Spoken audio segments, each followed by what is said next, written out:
Hello everyone and welcome for another video of Love and Wargames. In this video we are starting our new contest where we put once again two entire fleets and quite large fleets, as you can see in the game. This concept is simple. Every time you see a video you put a little comment.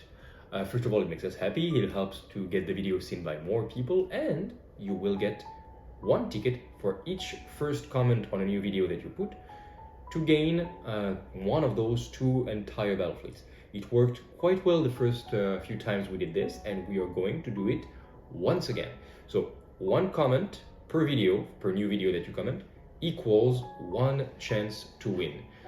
Do note that if you answer to someone else's comment, it does not count. I only see in my little software the first comment of each person on each new video. So one ticket for each person. At the end of the contest, we will make live, like we did last times, where I use this randomized software to pick up two names, like actually four. The first is going to be the main winner. He's going to pick which fleet he wants. Either it's going to be this very large Union battle force with quite recent forces. We can see there is a little bit of the Independence battle fleet, there is the Mexico battle fleet, and there is also the Colombia. So quite new recent Union forces. And also you can win this entire Covenant battle fleet with the Descartes battle fleet. We can see the nonsense like Archimedes battle fleet and a lot of different stuff from the Covenant that I've been collecting for a while. And I start to have it a little bit too much, and I'm like, this is a good way to make a win-win situation. You put comments, makes me happy, helps the channel grow, and in exchange you gain chances quite often, quite regularly, to win entire pro-painted battle fleets.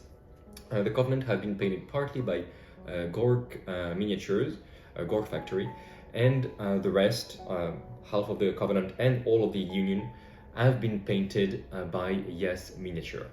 So the concept is simple. Now we are going to take a look at each unit so you can see what you will gain. First of all, just from the number, you can see that it's quite a large fleet.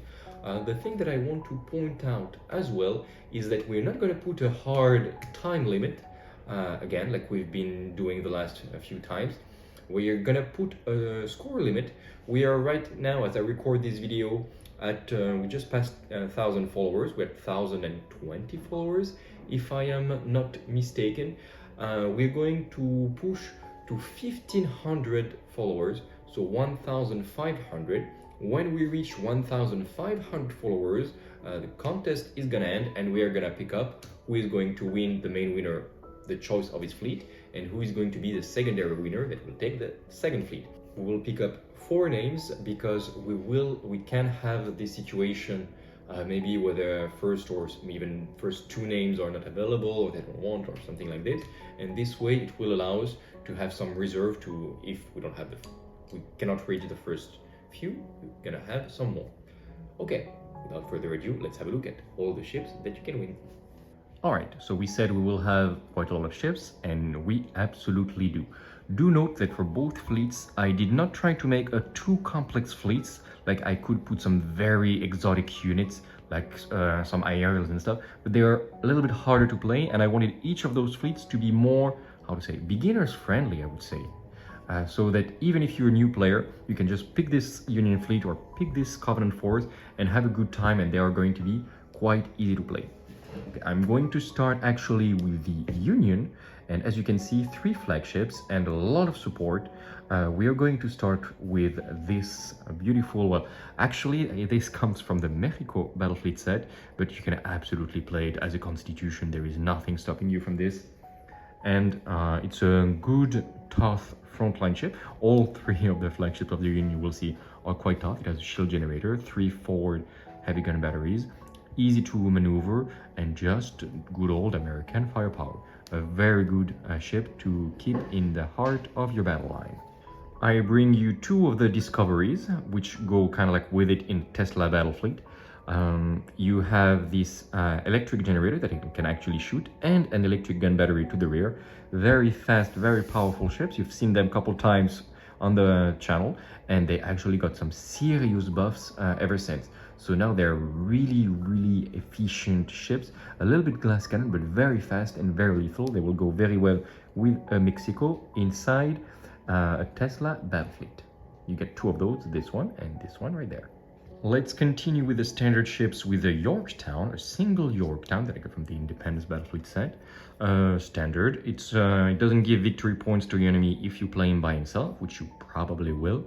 And yeah, just a good, tough ship. It's about 100 and some points, and you will always be happy in the Union because they have give them hell rule.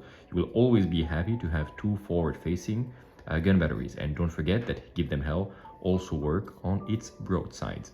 Do note that if you are on your path to get some dead presidents, so you need 3 cruisers, if you do want the upgraded dead presidents with the electro cannons, because you want the full Mexico like Tesla battle force, which I understand you will only need to have 2 more Yorktowns, like equivalent looking like Yorktowns, in order to do the dead presidents. And this is something I would recommend. If you receive this whole box and you're like, okay, do I want to buy one little thing for 20 euros to fill up my stuff? I would say take a frontline force, at least 2 frontline screws, and you will be able to make 2 more Yorktowns and will make a dead presidents. This is just a little expansion tip. Just on its own right now, this is already a lot of points. Just a little Yorktown on its own is always going to be useful. We'll finish the support ships with the Montgomery, which is a very efficient ship. Very cheap. It gives you logistical support, if I'm not mistaken, and it can be attached. So we will see a little bit later the Independence that has a carrier version, the Liberty. If you do this, absolutely attach the Montgomery, so you can never be at the worst level of his order, and you will always be able to send your SRS tokens. And plus, even without this attaching to another flagship, you can just put this guy on its own. It gives a lot of rules in bubble, like support rules to repair these orders and stuff. And it's just a cheap, good activation. Overall, one of the best ship of the Union. It does almost nothing, but it gives you so many support rules that adding one is always good, and plus it's relatively tough for its price. And we have seen in one battle report these broadsides with give them hell at point blank, finishing off an Alliance battle cruiser Magenta. So give them hell can really make the damage spike on the broadsides. I said I will talk about the Independence, and here it is. So this little guy is one of the latest Union releases. You can see I customized him a little bit. I converted it with some interesting gun batteries. Do note that you can absolutely switch between the different versions. So you have, this is the Independence. You have also 2 named versions of the Independence, one focused on railguns, one focused on rocket batteries. And depending on what you put in the back, you can put some SRS token, not really SRS, you can put this little guy. You have basically a turret that you can put there, and it will allow the Independence to become an America. And the America can send those little aircraft full of Marines to do some boarding actions.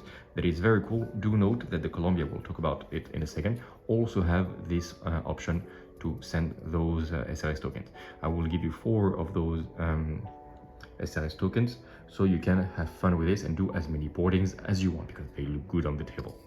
So you can do this version, the America or the Independence, or you can, like, there are some other versions that you can do. I actually didn't build this.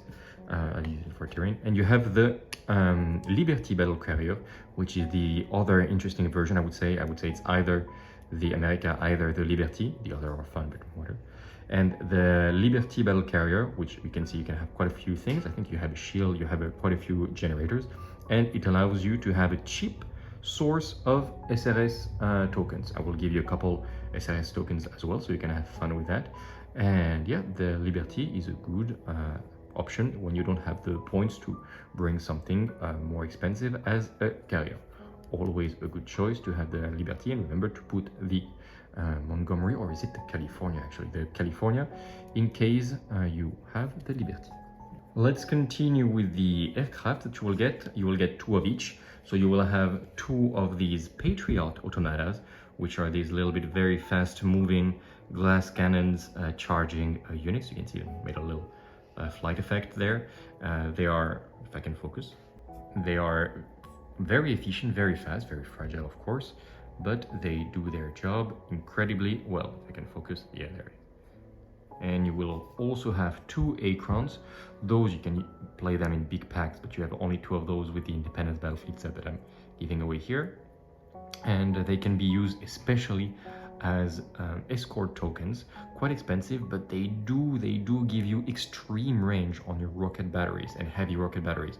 So if you want to play the named Independence that is all about thermobaric rockets barrage, then for sure give him an Acron attached, so you can shoot at extreme range. And there are a few other ships that can be quite happy to have an Acron if they go the full rocket route, and for sure give them an Acron, plus they are so cute. We will finish with the old Union ships with the Columbia battle fleet. I'm giving you away the entire Columbia battle fleet set as well, on top of the Mexico and the Independence and a couple of the surprises. So the Columbia is one of the toughest ship in the game, bar none.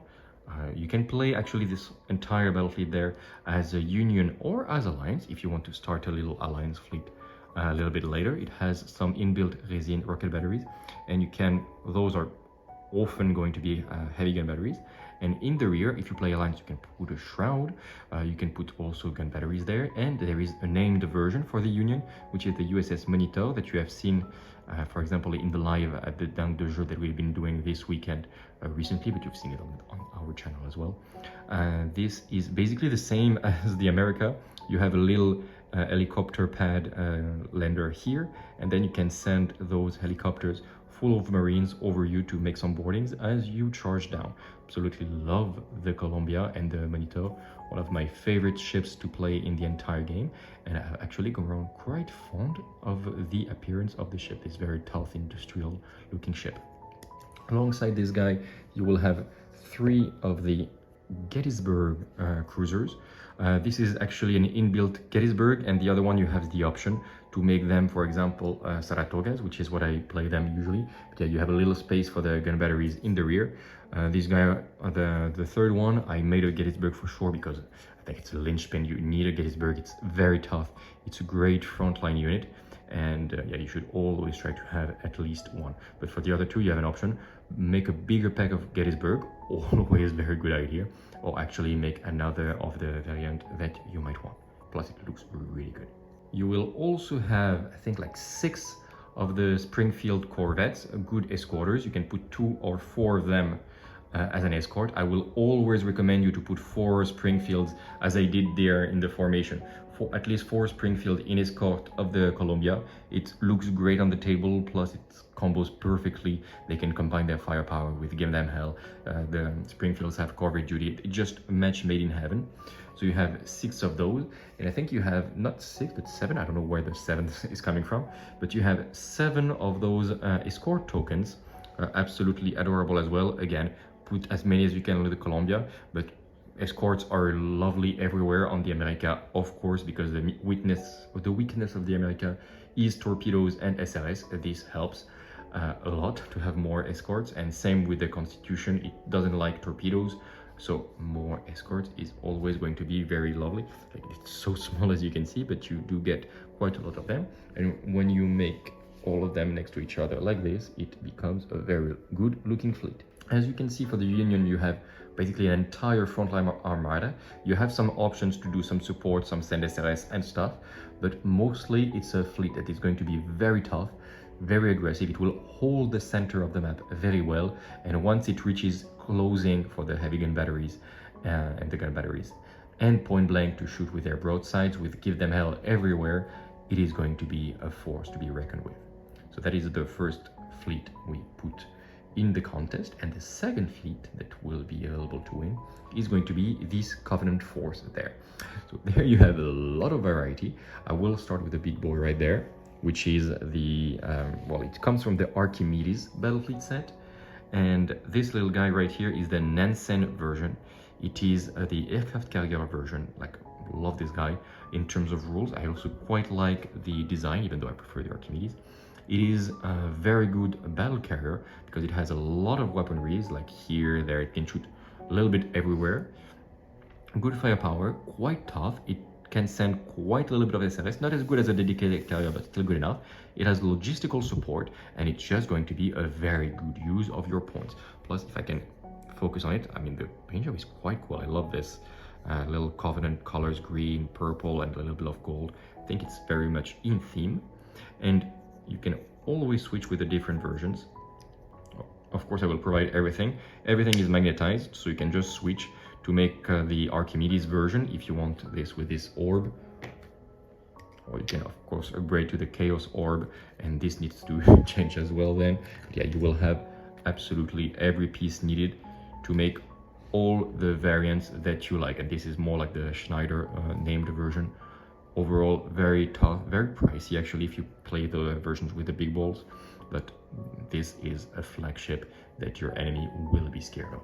And of course, you will have some SRS tokens. Let's go up a little bit here and we will have Newton. So this guy I will not go, oh actually no, this is a Zumina. I don't have a Newton, I was just remembering. This is a Zumina, and this guy can boost the firepower or the efficiency of one of your unit in exchange for a little bit of risk, and it can also explode. It has a little bit accelerator thing here. Overall, a good important unit, especially when you want to have your big key Death Star unit. This is really the guy to help, but also be careful because when it dies, it can really explode hard. So keep it at just the right distance, close enough so it can boost its friends, but far enough that if he explodes in a nuclear explosion, you will not get too much damage. A simple Loveless, like as always, like this is the workhorse of the Covenant. And of course I will give you a Loveless because they are good. The Covenant just at the moment of recording have their new Orbat in beta, and of course this is they got a big boost because they really needed it, and now all their surface units are so good. There's still a little bit of help needed for the aerials, which is also a little bit of one of the reasons why I don't give them away. They're not that good.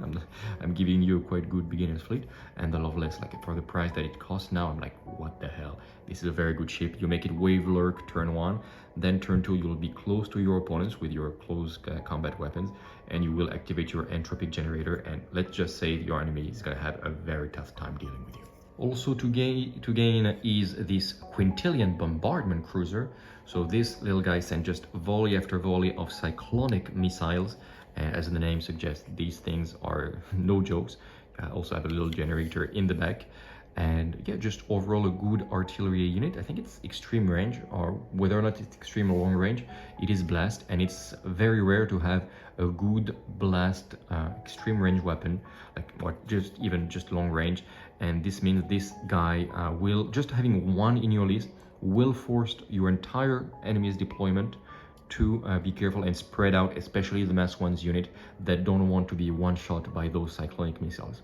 So he's quite cheap. It can do a few other things. He has some rockets, he has some torpedoes, and just the threat of those missiles will obligate your opponent to completely change his deployment, just to take into consideration that there might be some thermonuclear missiles dropping on him. We switch to the second flagship of what you can win. Of course, I didn't specify, but I will give you generators and all the weapons that you need, etc, etc, of course. But they just didn't put them on the miniatures because otherwise they keep dropping left and right when I try to make these kind of videos. The Descartes that you can see here as a named version, the Oedipus, it's basically a battle carrier as well, because it has 3 main weapons to the front, so you would say quite good, but it is a bit fragile, but it is mostly a carrier because it can send, if you can see, some whales that it takes there, and then it just drops the whales like this. You can see another whale there. And again, wonderful paint job. I love this gold aesthetics for the flagship. I don't make a full 360 of all the miniatures, but as you can see, the painting level is really good.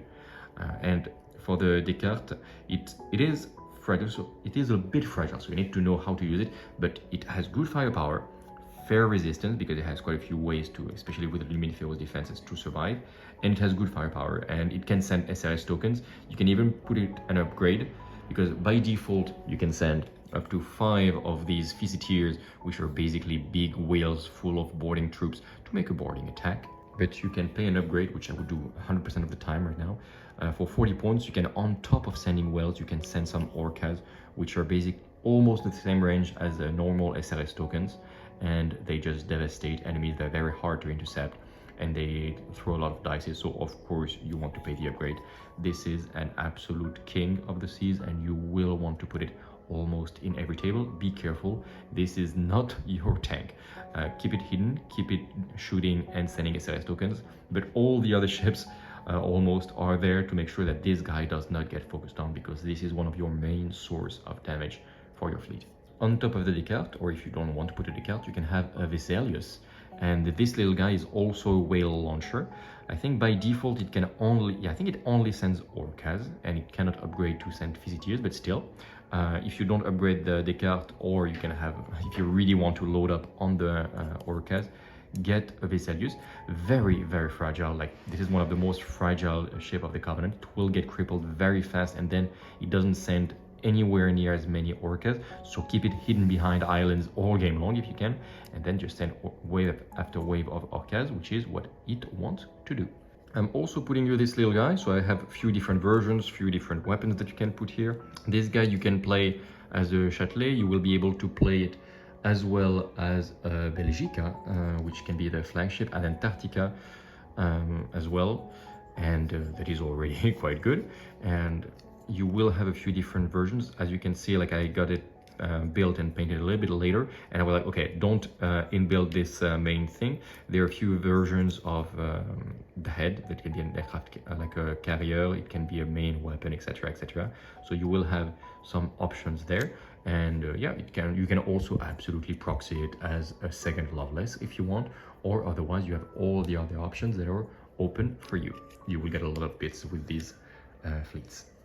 Talking about Antarctica, you will have this guy, which is a bit earlier, so it is built, glued on. This is for sure an Antarctica with the weapons, 2 particle beamers, 1 heavy particle cannon. With the other guys, you can put some Sturgeonium atomizer and stuff. And yeah, this is very good that you have at least always one, because Antarcticas are good. And now the Belgica, which is the named version of this guy on its own, can be a flagship, big boost, and it got boost left and right. It can teleport now with its navigator interface navigator. It has just so many weapons. It's just an incredible ship, the Belgica. So do consider it to use this model to represent your Belgica, or you can use the other one as you prefer. But yeah, overall this thing is just a beast. Talking about beasts, you will get a Ketos and a Lotan. Those are 2 little centipede colossus. They used to be underwhelming, to say the least, and they did get a big glow up. If you play them together, because they have a little combo. I will not go in details of the rules, but basically if they are close enough to each other, they give each other boost and debuffs to the enemy. So, and you need to have 1 of each variant, which is exactly what I did, and exactly what you will get by the post. So that is quite convenient. Basically, this guy is the melee-oriented version. It has a very powerful melee weapon, as you can imagine. And this guy has a Sturgeonium atomizer. So the heavier the target, the more damage. So of course it wants to hunt enemy flagships and stuff. And their little particle, we don't see them so good on the camera, but they have little ventral atom smashers, if you can see in the middle on the belly. And those also got such a boost. They become piercing, they become torrent, so they can also absolutely hunt hordes of ships with this. Overall, big glow up for these little guys. They got so good, and you get both of them so you can activate their special rules. We are reaching the end. You will have 6 of the Merian that you can see here and 6 of the Diogenes. So the Merians, you can proxy. They have a few different alternative versions, but they're basically the same. They want to be at a very close range, almost like they usually want to be at point blank. And there are a few ways for the Covenant to do this. You can put them in reserve. You can use TED, like the encabulation, to teleport around. There are a few ways. The Archimedes can teleport them in. Like, there are a few ways. And when they get at point blank, these guys, they pack so much fun there. Like, they used to be completely OP, and they obliterated any flagship they looked at. Now they don't obliterate in one turn, but they will cripple a flagship 6 Merians that they get at point blank. So overall, they don't look like much. But damn, your opponent will let them come at point blank once and not twice, because he will have learned his lesson. So 6 Merians, and you will also have 6 Diogenes. Give you my Diogenes because they are so much better than the Praxilla, and the Praxilla, the alternative version, are much harder to play.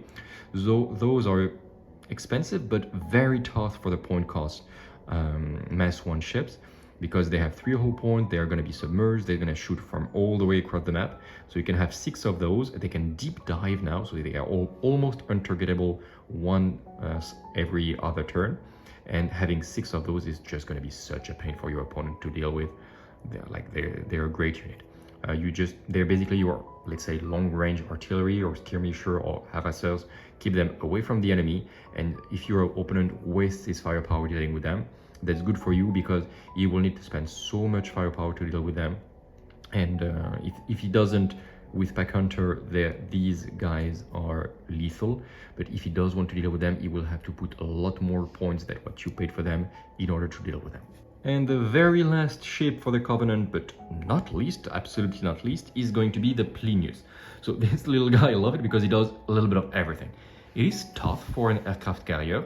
It doesn't degrade as much in how many drones it can send, and it is fast. It can wave lurk, so it can have good defensive measures. Plus it has, of course, luminiferous defenses. It has some rockets right there. It also has quite a good rocket attack, and it also has some good torpedo attack. And yeah, it just does everything. Like, this guy will be quite resilient, quite protected. It will be tough, hard to deal with for the point cost. It will send wave after wave of drones. It will also shoot you with a barrage of rocket and also send you torpedoes. So that starts to be quite a lot for this little guy. So as always, I give you a lot of variety, as you can see in Covenant. And as always, having one Plinius in your list is always going to be a good choice, because you multiply the sources of damage for you. Like, you're gonna have a Quintilian, you're gonna have an Antarctica, like a lot of different things, and they will not give victory points to your opponent, because you need to have at least 2 ships in a squadron to give victory points to your enemy. So yeah, that is a very good way to build your fleet. A little bit of everything. It will teach you everything you need to know about the game, and all the units that I'm giving you there, they're good. They're the good variants I kept for myself for the channel. The not so good versions. All right, that is going to be it.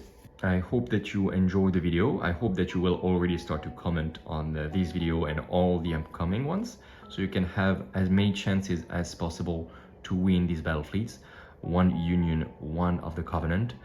As always, as we've said, it will stop this contest once we reach 1,500 subscribers. So share the word, tell your friends to subscribe, like those of your friends that watch but don't subscribe, or just share on your socials and everything. And as soon as we reach 1,500, we will make the live to see who wins what. And in the meantime, keep commenting so you get more and more and more chances. Thank you very much, guys. Take care of yourself, and until the next video, remember to keep spreading the love all around. Bye.